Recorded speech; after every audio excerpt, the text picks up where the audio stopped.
Et donc, on a pris le risque de faire pause pendant 3 mois et de se dire, plus aucune communication, on consolide nos acquis. Et au-delà de ça, c'est aussi l'idée de se créer une communauté de gens qui nous connaissent du personnel, qu'on a appelé, qu'on a vu en visio, et qui sont devenus les piliers de la communauté. C'est ceux qui aujourd'hui, pratiquement, je ne vais pas dire tous les jours, mais plusieurs fois par semaine, viennent, publient, modèrent, participent à ça. Finalement, ça nous va très bien. C'était, je pense, la bonne approche à avoir.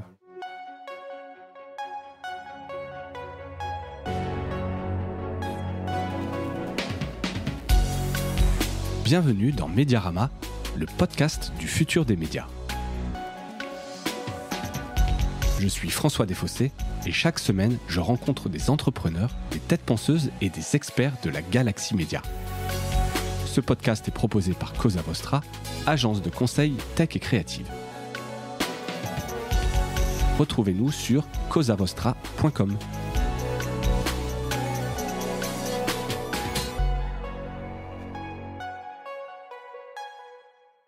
Bonjour à toutes et à tous et bienvenue dans ce nouvel épisode de Mediarama. Aujourd'hui, alors petit pas de côté, puisqu'on va pas parler d'un média traditionnel, mais c'était une initiative qui est autour des médias quand même que je voulais mettre en avant. Je reçois donc Jérémy Mani. Bonjour Jérémy. Bonjour tout le monde. Et tu es le cofondateur d'Altrui, un réseau social dédié à l'altruisme. J'essaie de le synthétiser, mais on peut présenter ça comme ça, il n'y a pas de souci. Voilà, et donc je précise tout de suite, c'est ce qu'on appelle un side project, c'est quelque chose que tu fais à côté.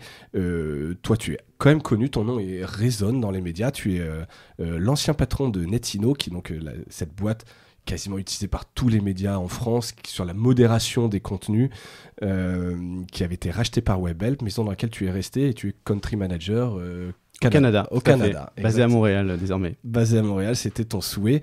Voilà, donc c'était intéressant parce que, tu connais bien les médias, tu connais bien la modération, et ce projet Altrui, je me disais, il y a peut-être un petit pont avec tout ça, et voilà, je voulais profiter un peu de Mediarama, de ce micro, te le tendre pour que tu nous expliques un peu cette initiative sur l'altruisme. Est-ce que tu peux nous expliquer ce qu'est Altrui un peu plus en détail que cette petite introduction que j'ai faite en 3 mots ? Avec grand plaisir. Altrui, c'est donc effectivement une association déjà, c'est un projet sans but lucratif qui a une raison d'être, c'est celle de créer des vocations de bénévoles, de gens engagés sur un certain nombre de causes que l'on connaît toutes, qui sont l'écologie, la lutte contre les inégalités sociales, l'inclusion, le respect de la biodiversité, etc. etc. Et plus globalement, l'idée, c'est de mettre l'altruisme et les valeurs associées de solidarité, de compassion, d'entraide, un peu au cœur des sujets, un peu au cœur des débats, et faire en sorte que ça soit une réponse pragmatique, moi j'y crois beaucoup, aux nombreux défis de notre époque. Alors très concrètement, du coup, une fois qu'on a dit ça, voilà, c'est une communauté, ça se présente sous forme de réseau social qui réunit un certain nombre de gens qui se sentent concernés par tous ces sujets-là. Et dans cette communauté, ce réseau social qui est disponible sur altrui.com, l'idée c'est d'aller... on demande plusieurs choses en fait aux membres.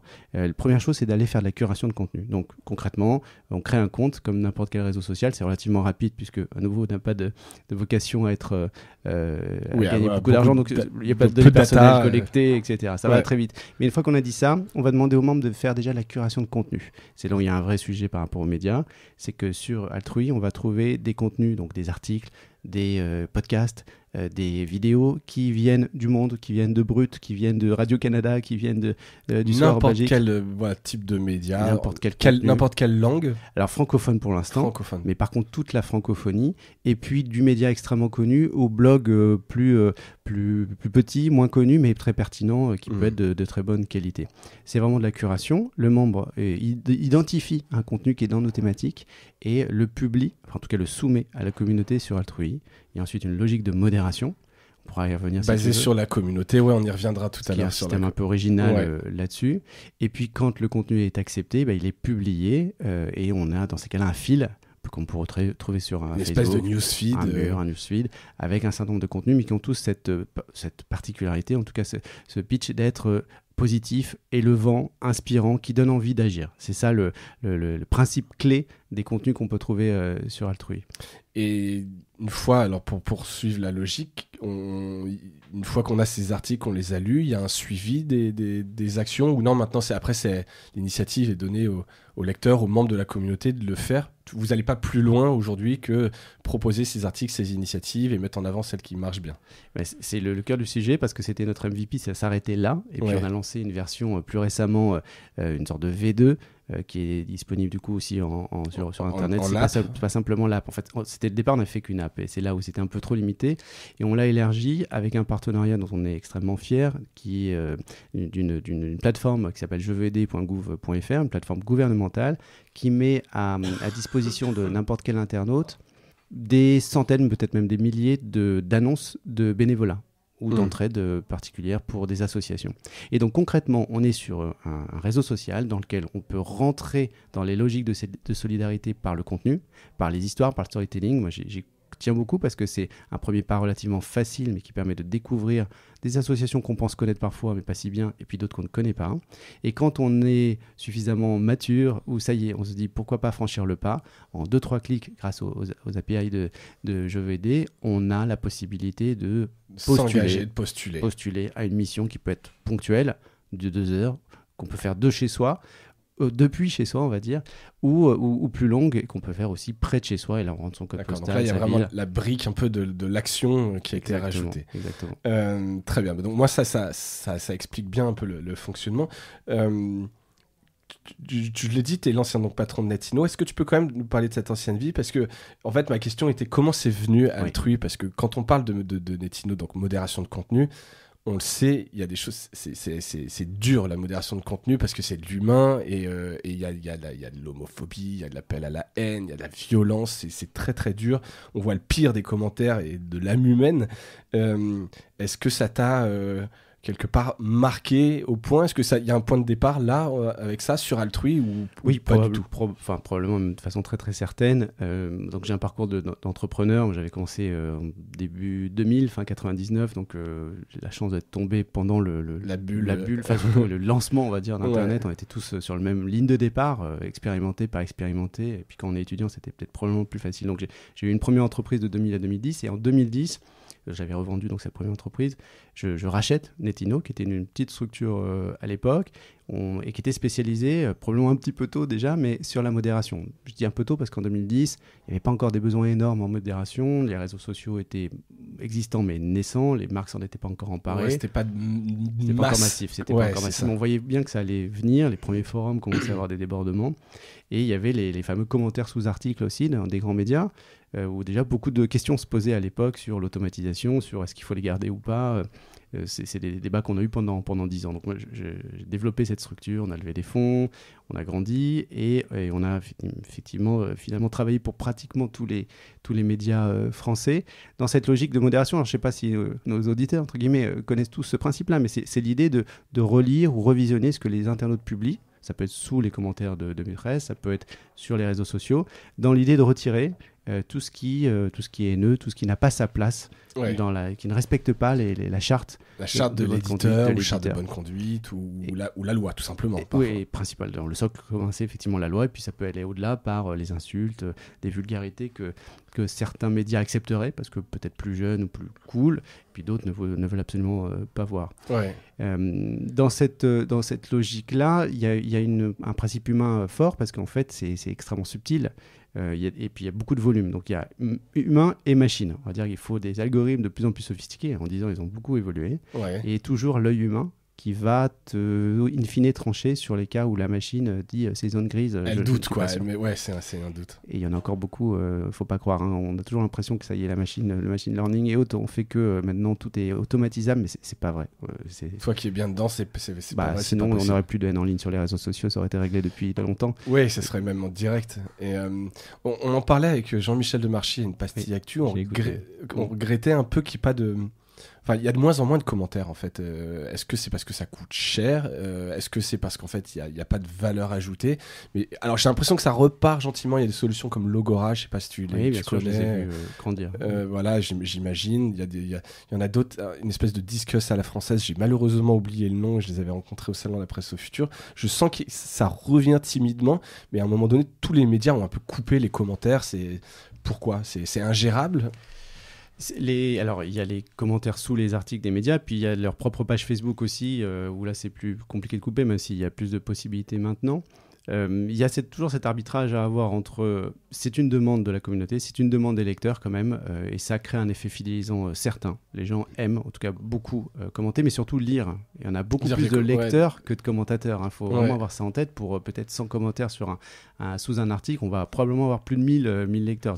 C'est des sondages qu'on avait pu faire à une époque. Tout le monde n'aime pas commenter, mais aime bien lire pour soit se rassurer sur son propre avis, soit aller chercher une voix dissonante à l'article. Ouais, bien sûr. Et souvent, c'est un angle éditorial ou un parti pris dans les commentaires qui est un peu différent de l'angle pris dans l'article. Mais c'est pas inintéressant. Il y a donc cet arbitrage-là. Il y a une question de coût, c'est évident. Tous les médias, et certains souffrent, n'ont pas forcément le budget. On a beau automatiser tout ce qu'on veut, on a beau être extrêmement...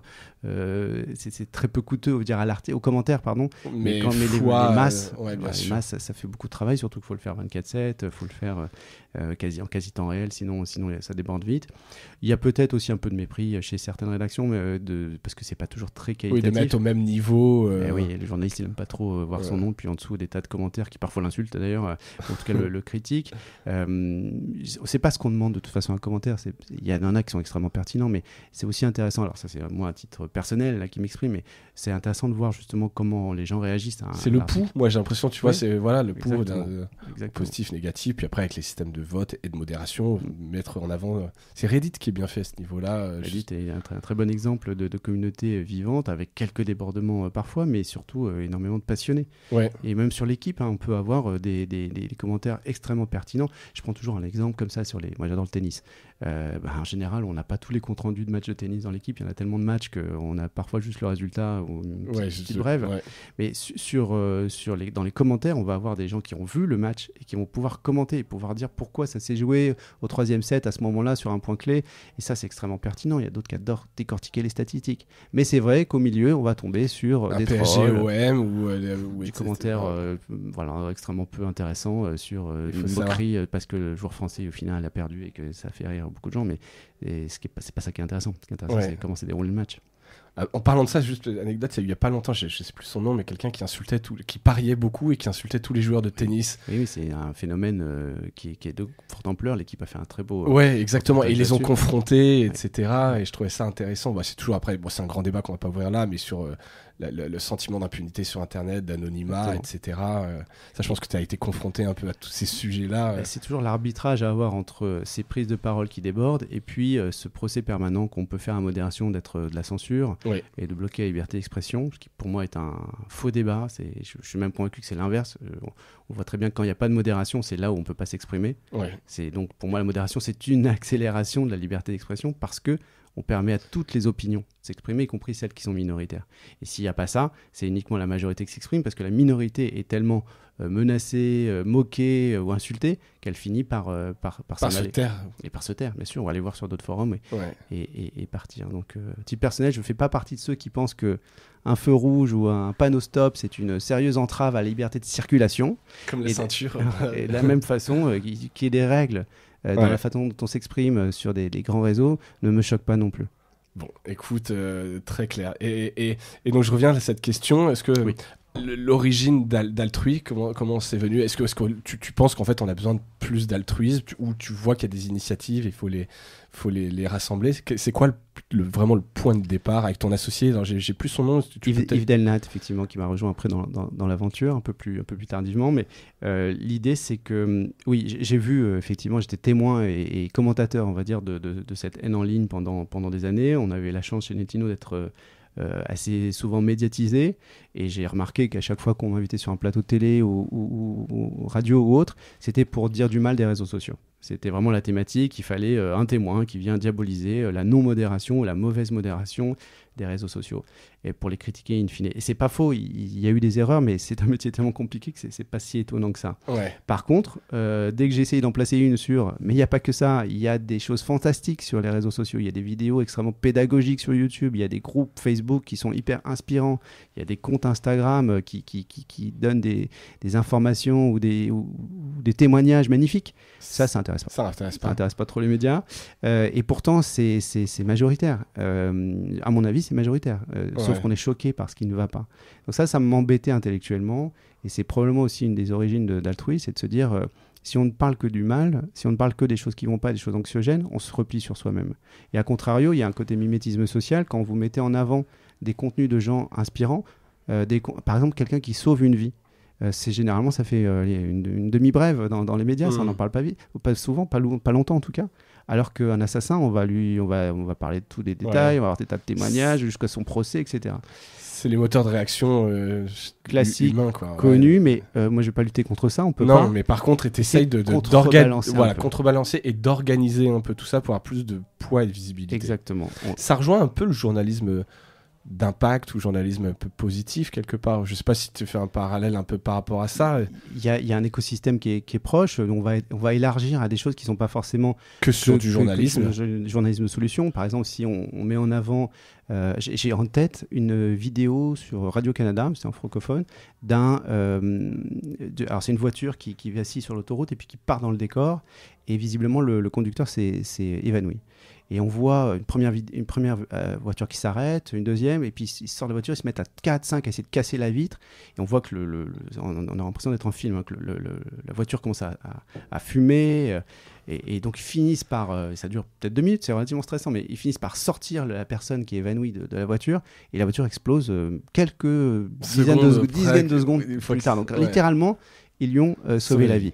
Ça, c'est des contenus qu'on adore mettre sur Altrui. Enfin, c'est la communauté adore ce type de contenu, et c'est pas du journalisme de solution. Il y a pas un problème. Non, bien sûr. Donc c'est aussi ce type de choses positives. Et là, on se distingue peut-être un peu d'un média de type journaliste de solution. Nous, on n'est pas un média, hein, on fait de la curation, mais ce type de contenus-là sont les bienvenus. De même que les contenus des sites de grandes associations ou d'ONG, qui souvent écrivent des choses formidables, des reportages sur le terrain. Ils viennent des témoignages de bénévoles, des actions concrètes, des photos-reportages qui sont des choses magnifiques, mais qu'on voit peu parce que tout le monde, peu de gens vont spontanément sur le site de, Action contre la faim, alors que il y a des contenus extrêmement qualitatifs. Alors c'est vrai, ils publient peut-être une fois toutes les semaines, tous les 3 jours. Mais donc justement, ils n'ont pas de reach et on les voit pas. J'ai vu un article des Petits Frères des Pauvres qui existait un peu comme il sur les personnes âgées et tu les vois jamais. C'est jamais partagé. C'est dommage. C'est dommage parce que c'est super intéressant. Un article qui me vient en tête qui est même très original sur les mythos avec WWF. Et mytho, en fait, c'est un jeu de mots avec mythe, donc la viande, et c'est tous les mythes autour de la viande. Alors évidemment, ils prêchent pour leur paroisse, c'est le monde animal, hein, WWF pour ceux qui connaissent moins. Et donc, ça essaye de convaincre qu'on n'a pas besoin de manger autant de viande, notamment de viande rouge, que ce qu'on fait aujourd'hui. Mais c'est tourné de façon très intéressante, c'est extrêmement bien documenté. Et puis, ça, c'est le contenu, le fond. Mais la forme est très bonne aussi. La forme, et je pense qu'ils ont fait appel à des journalistes pour ça, ça se voit, c'est très bien tourné. C'est dommage simplement que c'est un reach trop faible. Donc ça, c'est des contenus, quand on voit quelqu'un de notre communauté qui le spot et qui le met sur Altrui, moi j'adore. Je trouve que c'est parfaitement dans la cible. Après, personne n'est obligé de moins manger de viande, hein, mais c'est juste qu'on donne l'information et les gens font ce qu'ils veulent. Ouais, et donc là l'idée c'est la communauté qui like, et plus c'est liké, plus ça va apparaître dans les newsfeeds des utilisateurs, etc. Et on peut le repartager. Voilà, surtout ça, sur leurs réseaux sociaux. Exactement, sur leur compte Facebook, leur compte Instagram, alors Instagram c'est plus dur, mais sur WhatsApp, par email, même d'en parler autour de la machine à café, pourquoi pas. Ce qui compte, c'est que ça viralise, ce qui compte, c'est que ce type de contenu ait plus d'audience que ça n'en aurait sans nous, donc c'est notre raison d'être, c'est d'essayer de vocaliser, amplifier la visibilité. Voilà, alors pour l'instant c'est relativement modeste parce qu'on s'est lancé il y a quelques mois seulement, mais l'objectif c'est de grandir. Et vous avez pour justement pour vous aider là-dedans, j'ai vu des soutiens donc de personnalités connues et reconnus pour leur engagement. Donc j'en cite Mathieu Ricard, Thierry Marx. Vous avez toute une liste sur le site. Laurent Gounel, l'auteur qui vend des millions de livres, qui est très engagé. Puis aussi des personnalités peut-être moins connues du grand public, mais très connues dans l'écosystème du monde à impact. Je pense à Frédéric Bedos, une femme incroyable. Je pense à Flavie de Presse de CareNews. Donc là, c'est un média, mais je ne vais pas tous les citer parce qu'il y en a... Il y en a au moins une vingtaine, je crois, dans la liste. Exactement, et je ne pourrais pas tous les citer de tête, mais c'est important pour notre crédibilité. On peut peut-être dire un mot sur Mathieu Ricard, parce que ça rebondira et ça complétera la réponse un peu plus tôt. Donc j'ai mon historique Netino et N en ligne qui a joué forcément, mais le point de départ, le déclencheur d'altruisme, c'est la lecture d'un livre de Mathieu Ricard qui s'appelle Plaidoyer pour l'altruisme, que j'ai eu dans les mains presque par hasard. Je ne vais pas raconter ma vie, mais bon, voilà, j'ai fini par le lire. En plus, c'est un gros pavé, c'est énorme, donc je l'ai eu sur ma table de chevet pendant longtemps avant de décider à vraiment l'ouvrir et le lire. Et c'était pour moi une révélation. C'est cet altruisme-là, la façon dont il décrit toutes les études qu'il a décrites pour expliquer que c'est un trait naturel de l'homme, au même titre que d'autres, mais en tout cas pas moins que d'autres. Ça m'a fait tilt, et surtout qu'il y avait une phrase toute bête, mais qui chez moi a résonné, qui était de dire « Aujourd'hui, on n'a plus besoin d'être tous réunis dans une pièce pour pouvoir agir positivement et de façon altruiste, notamment grâce aux réseaux sociaux. » Donc, cette phrase-là, qui paraît sûrement très simple pour tout le monde, étant moi dans le milieu des réseaux sociaux depuis longtemps à l'époque, et voyant cette haine en ligne, je me suis dit, mais oui, effectivement, pourquoi, puisqu'on arrive à viraliser des fake news, viraliser des tas de choses, pourquoi on n'arriverait pas, alors sûrement avec plus d'efforts, à viraliser des choses positives. C'est un peu naïf, c'est relativement utopique, mais on assume ce côté-là complètement chez Altrui. J'aurais pu te poser la question, effectivement, c'est un peu utopique, bisounours quelque part, mais en même temps, c'est hyper important de le faire. Il faut le faire, ça correspond à l'aspiration de beaucoup de gens, ça correspond je pense aussi à des tendances naturelles qu'on peut avoir, qui sont un peu bridées dans une société un peu consumériste, individualiste. Oui, et puis un peu dur, voilà. Effectivement, on nous apprend surtout à se méfier du voisin, mais non, il y a beaucoup plus de gens dans notre quotidien qui nous tendent la main, qui nous aident si on a besoin, que de gens qui sont là pour nous piquer notre porte-monnaie. Donc c'est ça qu'on a voulu mettre en avant. Et donc Mathieu Ricard, pour rebondir là-dessus, quand on a lancé Altrui, on l'a contacté. Alors, il a dû passer par quelques portes pour y arriver, mais il a adoré le projet, et depuis c'est un de nos fervents soutiens. C'est le numéro 1 chronologiquement. Ouais, il y a d'abord un beau témoignage vidéo de lui sur le site qu'il a mis sur son compte Facebook. Il est venu à Montréal où j'habite récemment, et il nous a invités à ses conférences. Il nous a cité publiquement plusieurs fois dans sa conférence. C'est quelqu'un d'extrêmement chaleureux et extrêmement inspirant. Et alors il parle pas toujours aux plus jeunes, mais il nous a apporté beaucoup de crédibilité dans cette démarche, qui nous a permis d'avoir probablement les 19 autres, parce que quand on a Mathieu Ricard, ça aide à paraître sérieux. Ouais, bien sûr. Et comment tu peux en trouver d'autres, justement, tu dis, pour toucher peut-être des plus jeunes? Est-ce que tu contactes régulièrement des influenceurs ou des gens dont la voix porte et auxquels on pense pas forcément et qui pourraient être en affinité avec ces valeurs? C'est là où on découvre le monde associatif, et c'est pas le même ressort que le monde de l'entreprise que j'ai connu, donc on apprend plus la patience, et effectivement il y a des gens qu'on peut plus facilement contacter, des gens dans l'écosystème. Quand on veut toucher les influenceurs, naïvement, on pourrait penser, je l'ai peut-être été, je le suis moins, que quand on a un projet sans but lucratif autour de l'altruisme, on tape à quelques portes d'influence, et puis les gens seront contents de te répondre. Voilà, et puis pourquoi pas te donner 3 minutes, te faire une petite vidéo. Non, et là, ça marche pas comme ça. Souvent, il n'y a pas de réponse, ou souvent, c'est de dire, attendez, je vous connais pas, je sais pas si vous êtes sérieux, je sais pas si vous serez encore là dans 3 mois. Donc, oui, pour répondre à ta question, il y a une campagne d'influence marketing qui commence avec, qui est prévue, en tout cas, avec des personnalités qui touchent les 20-30 ans, parce que c'est une des difficultés qu'on a eues au tout début. Quand on s'est lancé, on a eu pas mal de presse, ça c'était très positif, mais la presse, hélas, entre guillemets, ceux qui la lisent le plus sont des personnes qui ont plus mon âge que ceux de 20-30 ans, et moi j'ai 46, et c'est pas forcément le cœur de cible qu'on va viser, parce que c'est des gens qui sont très sympathisants avec Altrui, avec la marque, avec les valeurs autour de l'altruisme, mais pas forcément pratiquants. Dans l'action, peut-être moins que des jeunes. Exactement. On voit que ceux qui sont les plus actifs chez nous, c'est quand même souvent des 20-30 ans qui vont être le plus accros à ça, et qui vont le faire presque par, j'allais dire militantisme, c'est probablement un mot trop fort, mais par engagement. Je pense pas, enfin en tout cas, tu vois, cette génération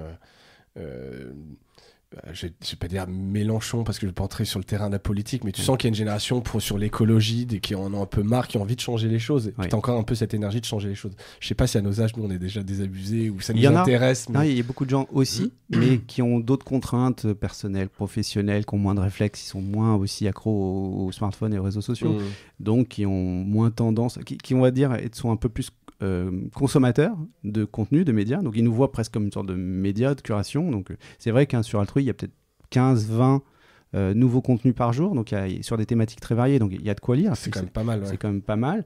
Mais ce qu'on cherche, nous, c'est surtout des gens qui, derrière, veulent commenter, partager, diffuser, amplifier tous ces contenus et pas simplement les lire pour leur plaisir, même si c'est bien sûr déjà très bien, mais on veut essayer de convaincre des gens d'aller un peu plus loin. On va en reparler de ça. Je voudrais juste rapidement... Donc c'est une association sans but lucratif. Il n'y a pas de modèle économique. Non. Tout ce dont tu parles, le développement, des campagnes d'acquisition, marketing, etc., qui s'est financé comment ?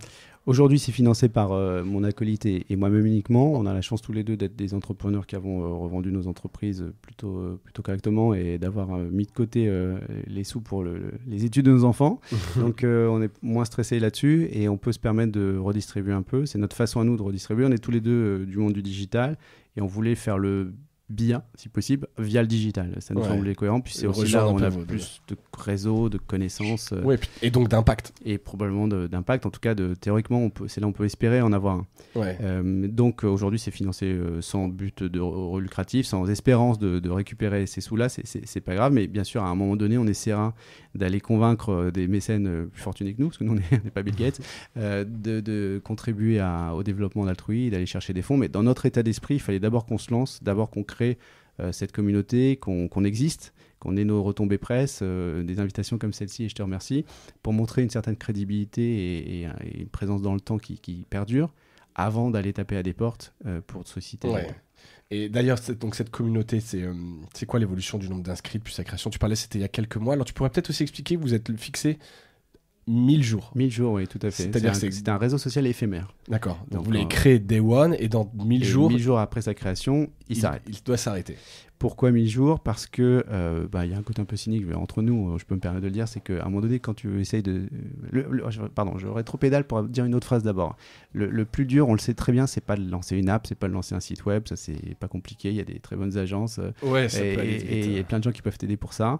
Il faut un peu de sous, mais c'est pas compliqué. Le plus dur, c'est de les faire connaître, c'est de les faire émerger. On est tous pris par plein de sollicitations, donc faire connaître et avoir la notoriété, c'est difficile. Donc 1000 jours, déjà, ça permettait d'avoir un côté un peu différenciant et ça plaît beaucoup aux médias. C'est souvent la première question qu'ils me posent, c'est pourquoi 1000 jours alors qu'on n'a même pas encore expliqué exactement ce qu'on fait. Donc, déjà un compteur. C'est un petit côté, j'aide à mémoriser. Tiens, c'est bizarre, c'est le réseau social qui n'a que 1000 jours. Dans les faits aussi, il y a quand même une raison derrière ça, c'est que quand on est dans l'associatif, on a vite tendance à se dire bon, on a le temps, c'est pas grave, on fait d'autres choses à côté, et puis il y a les vacances, et puis après il y a ça. Donc on peut repousser. Et nous, on s'était dit, il faut voir ce qu'on est capable de faire dans un délai serré. Yves, mon acolyte, dit souvent, c'est la contrainte de temps qui crée le talent. La contrainte crée le talent parce que c'est là où tu te dis j'ai peu de temps et je dois faire réfléchir différemment, tu dois faire plein de choses. Chaque jour compte. Voilà. Et donc on s'est dit on a un compteur aujourd'hui sur Altrui et quand les gens se connectent, ils voient combien de jours il reste avant la fin des 1000 jours. Et c'est de se dire si vous venez pas demain, c'est pas un jour que vous récupérez plus tard parce que c'est un jour où vous aurez été inactif. Ça crée ce petit effet là. Plein de gens nous disent oui, mais c'est dommage, etc. Vous avez fait tout ça, ça va s'arrêter. On verra bien. Oui, je crois que vous avez pris un rendez-vous 333 jours avant avec la communauté les plus actives pour voir c'est quoi la suite. Puis c'est bien en fait, le côté, quand même aussi le côté fini. Je vois ce que tu veux dire, un peu ce sentiment d'urgence de se dire quel impact on arrive à avoir en 1000 jours. Exactement. Sinon tu traînes un peu effectivement. Sinon tu prends ton temps, c'est jamais urgent. Voilà, c'est ça, ça décolle pas. Combien d'utilisateurs ? Alors on s'est lancé en début décembre 2021. On est passé de 0 à 1000 membres en un mois, on va dire. C'est le temps, le Friends and Family, le temps de débugger. Et puis de 1000 à 5000 en janvier, grosso modo, en moins d'un mois. Donc en 2 mois, on avait fait 5000 et là, on a fait stop. On a fait stop parce qu'on se rendait compte qu'on arrivait à... Alors on est à 10 000, je te réponds aujourd'hui. Aujourd'hui on se parle, là on est à 10 000. C'est pas énorme, mais c'est presque volontaire. C'est-à-dire qu'on s'est rendu compte qu'on avait des membres, mais c'était beaucoup de consommateurs, de lecteurs, ce que j'ai évoqué un peu plus tôt, pas forcément le bon profil. Donc même si on s'est donné une contrainte de temps, on a fait stop en disant le reste du temps, on va l'investir dans discuter créer cette communauté qu'on voulait.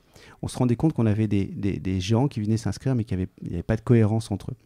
Et donc, on a parlé, on a fait des workshops, on a sollicité des centaines de membres différents, d'un peu partout dans la francophonie, d'âges différents. On a fait tout ce qu'on aurait dû faire au début, mais au début, on n'avait personne qui nous connaissait. Donc, il fallait bien s'arrêter. À 5000, on a un échantillon suffisamment représentatif pour comprendre ce que les gens attendaient. C'est quoi leur motivation ? Finalement, qu'est-ce que vous voulez quand vous venez sur Altrui ? C'est peut-être pas ce que nous, on voulait.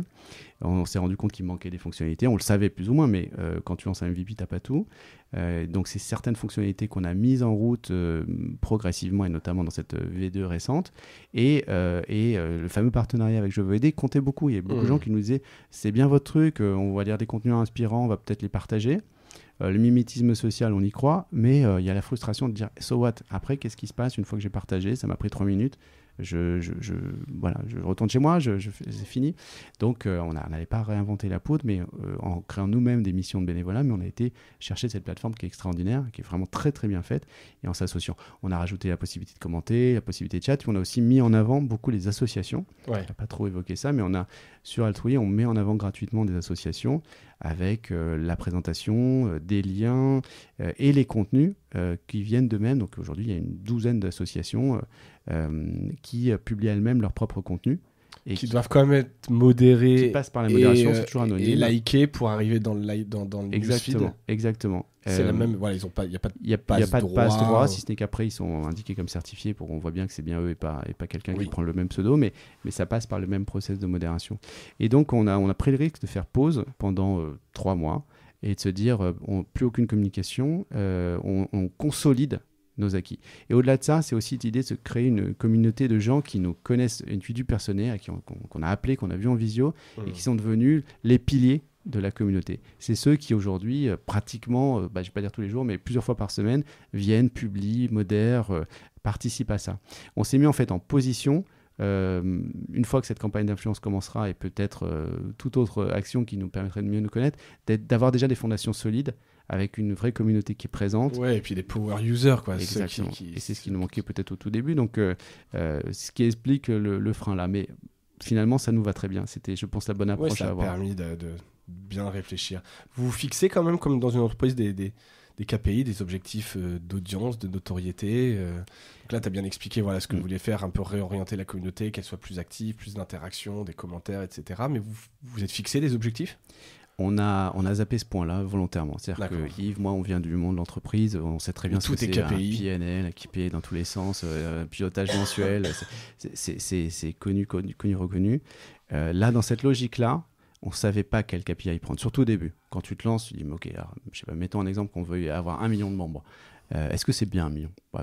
C'est 1 million, c'est joli comme chiffre, mais je sais pas, par rapport à qu'est-ce que ça veut dire, énorme, c'est rien. Et puis si on détaille 1 million de membres, ok, mais 1 million d'inactifs, ça vaut rien. 1 million de membres qui se contentent de lire, mais qui ne partageraient pas, est-ce que c'est ça qu'on veut ? Est-ce qu'on aura atteint notre mission si on a ça ? Et en fait, on n'a jamais su trancher. Donc, on a repoussé le débat en disant, on se lance tout ce qu'on peut faire pendant 1 an. Et au bout d'1 an, on se reposera la question, on verra où on en est, et là on essaiera d'avoir une conduite. Donc aujourd'hui, on est un peu comme un bateau qui dérive, mais volontairement, et on voit où le vent nous mène. On est dans une sorte de laboratoire permanent, co-construit avec les membres, et puis probablement qu'à un moment ça va se structurer, qu'on choisira une direction. Mais on s'est refusé à donner trop de chiffres parce que, justement, si on s'était donné des chiffres, par exemple, au début, on n'aurait pas fait cette pause en se disant on va contacter nos membres. On aurait continué à faire des RP. Acquise. Exactement. Et puis, tu as des fondations qui ne sont pas solides derrière. C'était pas l'idée. On veut vraiment être une communauté. Si on respecte ce qu'on se dit, il faut qu'il y ait une communauté, ça faut qu'il y ait vraiment des gens derrière qui se sentent impliqués, qui aiment cette marque Altrui et ses valeurs. Et comment elle peut se parler, cette communauté, aujourd'hui ? Justement, c'est quoi les interactions ? Tu as parlé de commentaires sous les articles, mais est-ce qu'il y a des chats, un follow façon Twitter. Tu as ton profil, donc tu peux dire ce que tu veux, ce que tu aimes, les causes qui te tiennent le plus à cœur, par exemple.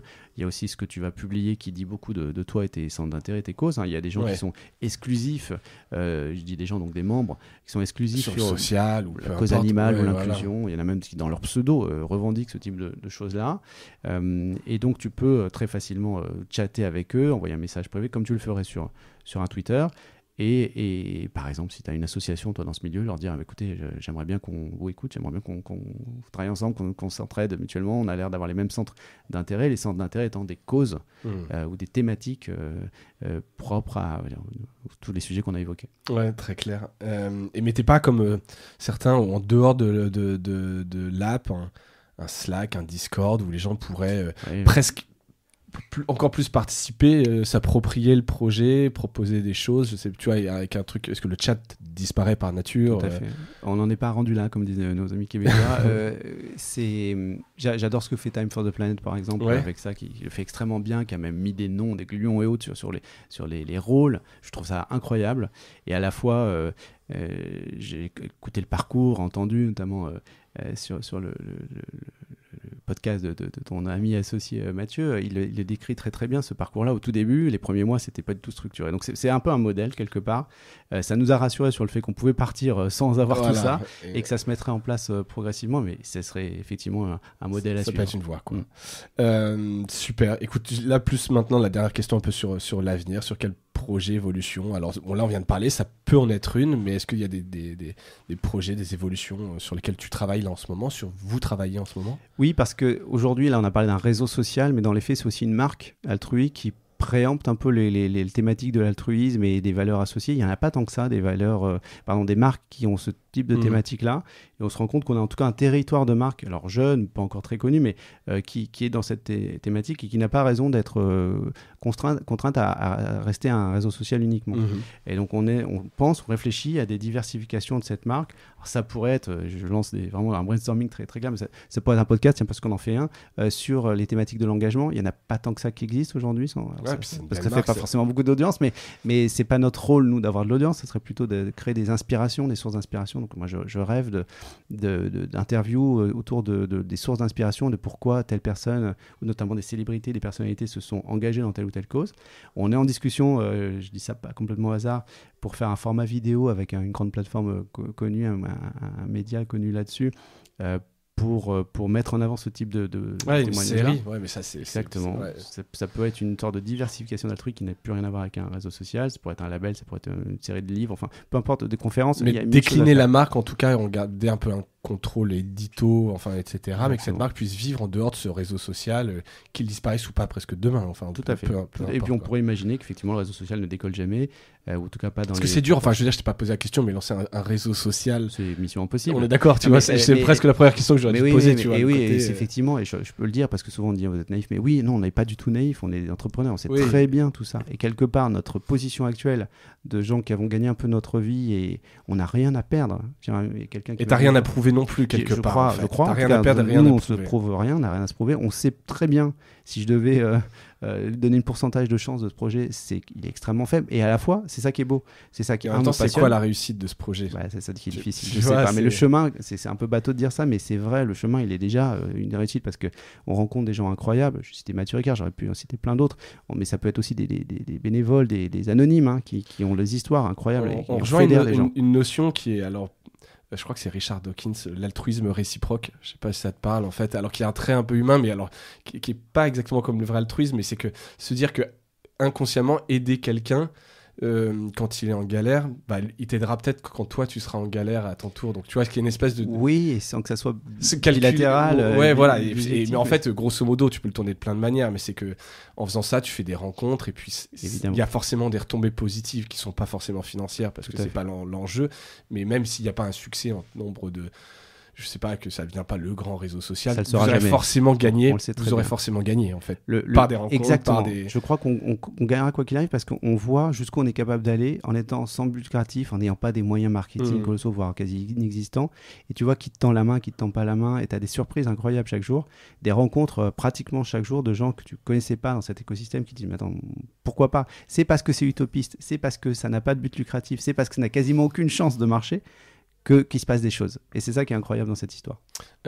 Top. J'ai 2 dernières questions. si on est un média, qu'on écoute Mediarama, est-ce qu'on peut te contacter? Est-ce que tu as tu t'as parlé d'un média, j'imagine à la brute, alors il y en a plein, des Explore, il y en a des Loopsider, etc. Mais même des médias classiques peuvent te contacter, il y a des initiatives à faire, t'es demandeur un peu de ce genre de partenariat, tout ce qui est... Extrêmement preneur de tout ça, tout contact. On rêverait que certains médias ouvrent un espace, bien sûr gratuitement sur Altrui pour diffuser leur contenu à impact positif. On rêverait que les entreprises, pourquoi pas, viennent créer des espaces et diffusent leur contenu type RSE.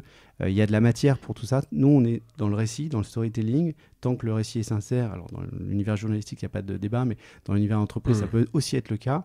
Ça a sa place. On veut diffuser ce type de contenu-là. On sait très bien que un Française des Jeux, un BNP Paribas, un SNCF risquent de pas forcément mettre ça sur Facebook parce qu'ils peuvent se faire bâcher. Ouais. Mais chez nous, ils auront une communauté de gens qui non seulement est ouverte à ça, et seraient même promptes à le diffuser derrière, à le relayer s'ils ont l'impression que le discours est sincère. Donc ce sera ça notre particularité. Tout type d'initiative. On est à nouveau un laboratoire. Les rencontres font les opportunités. Donc oui, je suis très facilement joignable sur LinkedIn. Je peux donner mon email, c'est Jérémy, MIE à la fin, @altrui.org pour le coup, ALTRUW.org, .org. Comme nous. Voilà, le oui en anglais, c'est un petit jeu de mots sur nous en tant que communauté pouvons promouvoir l'altruisme. Et sinon sur LinkedIn évidemment c'est encore plus simple. Donc avec grand plaisir. Bon, et ben écoute, top. Et la dernière question qui est un peu le gimmick, est-ce que tu as un truc cool à partager à la communauté, que ça peut être un livre, un film, un podcast, un site marrant que tu as vu? Je voulais trouver quelque chose qui soit un peu en lien quand même avec le sujet d'aujourd'hui. Bien sûr. Et c'est venu assez naturellement parce que j'ai vu, alors je suis pas tout le temps à Paris, mais j'ai été voir Porte des Expositions Porte de Versailles, j'y arrive. Porte de Versailles, il y a l'exposition de Yann Arthus Bertrand. En fait, c'est des capsules immersives, ils appellent ça Jam, dans lequel on se retrouve immergé dans l'univers de Legacy, qui est le travail de Yann Arthus Bertrand. Pour ceux qui ne connaissent pas ce monsieur très inspirant, c'est celui qui a fait La Terre vue du ciel, toutes ces séries de photos. C'est aussi un documentaire avec Home, c'est quelqu'un ça a été vu des millions de fois. Et on se retrouve donc dans cet espace fermé avec un mur qui doit dépasser les 15 mètres, une musique très immersive, et on est dans son univers à lui, dans ces photos-là. Donc moi je trouve ça relativement cool. C'est une façon, ce que j'aimais beaucoup, c'est qu'il y avait pas mal de jeunes, d'enfants, d'adolescents. Et le lien avec tout ce qu'on dit, c'est que pour moi, ça part de là. C'est-à-dire que l'émerveillement devant les paysages, devant la variété des écosystèmes, la fragilité de tous ces écosystèmes-là aussi, c'est un premier pas vers l'envie, je dis bien l'envie, de vouloir défendre ça, de vouloir respecter l'environnement, de vouloir respecter le monde animal, de vouloir respecter cette planète qui a évolué depuis des millions d'années et qu'on pourrait gâcher. Et on parle souvent d'écologie punitive, on parle souvent d'injonction à agir, mais je pense que la première des motivations, ça doit être l'envie. Et l'envie vient de l'émerveillement. Voilà. Donc c'est une belle occasion d'être émerveillé. Exactement. Et après, si l'envie d'agir vous vient, on s'inscrit sur Altrui et on relaie, on partage en relais. Super. Et ben écoute, merci pour tout ça, Jérémy. Donc Altrui, je mettrai tous les liens de tout ce dont on a parlé dans les notes de l'épisode. On t'a dit, on peut te contacter sur LinkedIn, t'as donné ton mail, altrui.org. Exactement. Merci. Merci pour cette invitation. Je t'en prie. Et merci à toutes et à tous d'avoir écouté cet épisode jusqu'au bout. J'espère qu'il vous a plu. À bientôt.